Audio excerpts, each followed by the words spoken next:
নমস্কার বন্ধুরা, আজকে আমার নিরামিষ চাল কুমড়োর রেসিপি। আমার চাল কুমড়োটাকে এইভাবে আমি 4 ফালি করে ভালো করে আমার ছালটা ছুলে নিয়ে আঁতিটা বাদ দিয়ে আমি খুব সরু সরু করে কেটে নিলাম।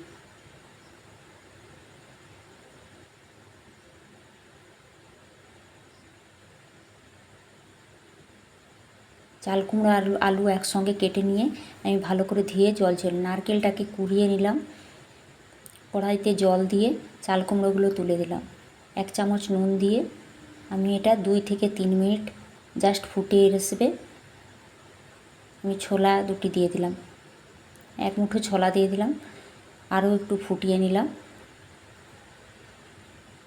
আমার একটু সেদ্ধ হয়ে গেছে, আমি জলটা ঝরিয়ে নিলাম। একটু সেদ্ধ করে নিলে এর যে হালি গন্ধ এটা চলে যায়। কড়াইতে তেল দিয়ে হলুদ দিয়ে ভালো করে আমি এটা নাড়িয়ে নাড়িয়ে আমি ভাজা করে নিলাম।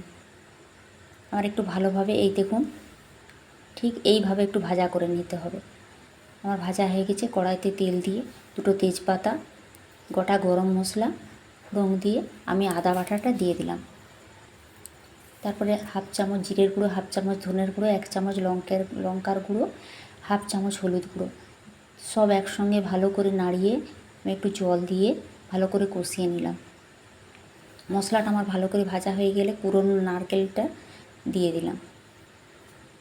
নারকেলটা একটু নাড়াচাড়া করে নিয়ে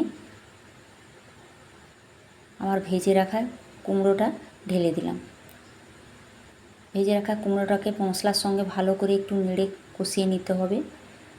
তারপর আমি 1 বাটি কাঁচা দুধ দিয়ে দিলাম। পরিমাণ মতো নুন আর 1 চামচ চিনি দিয়ে আরও একটু ভালো করে নাড়িয়ে আমি 1 বাটি কাঁচা দুধ দিয়ে দিলাম আর 1 বাটি জল দিয়ে দিলাম। 5 মিনিট ঢাকা দিয়ে দিলাম। 5 মিনিট পর আমার ফুটে গেছে। আমার 1 চামচ ঘি দিয়ে দিলাম, 1/2 চামচ গরম মশলা দিয়ে দিলাম। এরপরে একটু নাড়িয়ে নামিয়ে নিন। এই চাল কুমড়ো নিরামিষ রেসিপি মুখে লাগানোর মতো অমৃত স্বাদের রেসিপি।